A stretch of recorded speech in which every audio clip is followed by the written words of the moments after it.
Hello, welcome to the first YouTube video on my YouTube channel. So today's video is going to be about leopard gecko cage setups.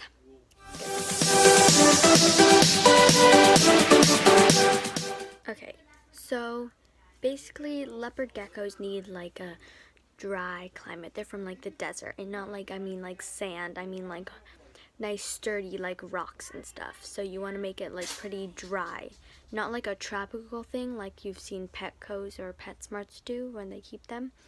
So just make sure you do that. So basically leopard geckos don't necessarily need UVB bulbs, but it would still be nice to have like that extra stuff for it. So yeah. You can feed your gecko a variety of different insects, but they cannot eat fruits or vegetables or any sort of human food.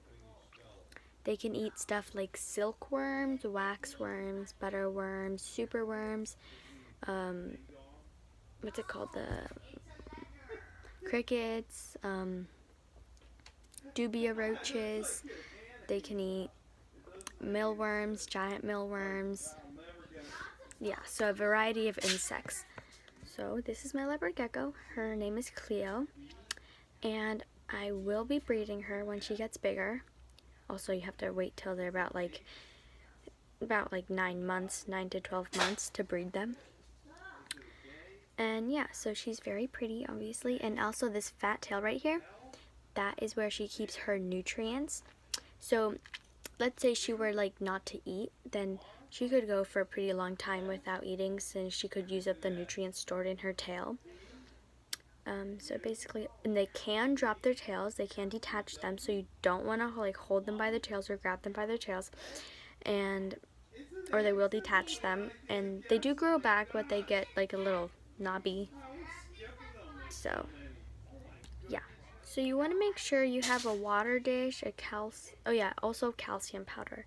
If you're not going to have a UVB bulb, then you might want to consider getting calcium powder as that extra source, since you don't have the UVB.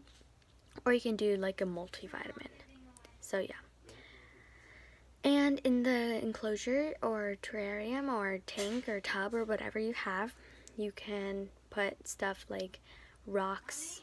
See, I actually did these clay stones. Here, I can show you right now. So see these stones right here? Those stones right there and right there. Those are all things that I've made in this big stone right here. And so it's always good to have a variety of stuff. And that's the thermometer which fell, and I'm going to have to put it back up. But yeah, you need a water dish, some sort of place for it to hang out.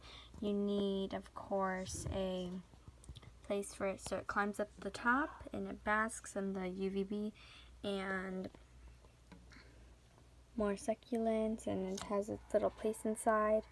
And I know I said not to do a tropical and do a more of a dry thing, but it's just chills in there, and these leaves around it is just for more for it to feel safer, because this is a very big opening for a small little gecko. And so yeah, so as you could see, I did use paper towels, and that's fine. I will see a lot of people think they'd be like, oh, they're from the desert, they can go on sand. No, they will die on sand, because when they will eat, they'll eat and they could get some sand in their lungs, and it could possibly kill them.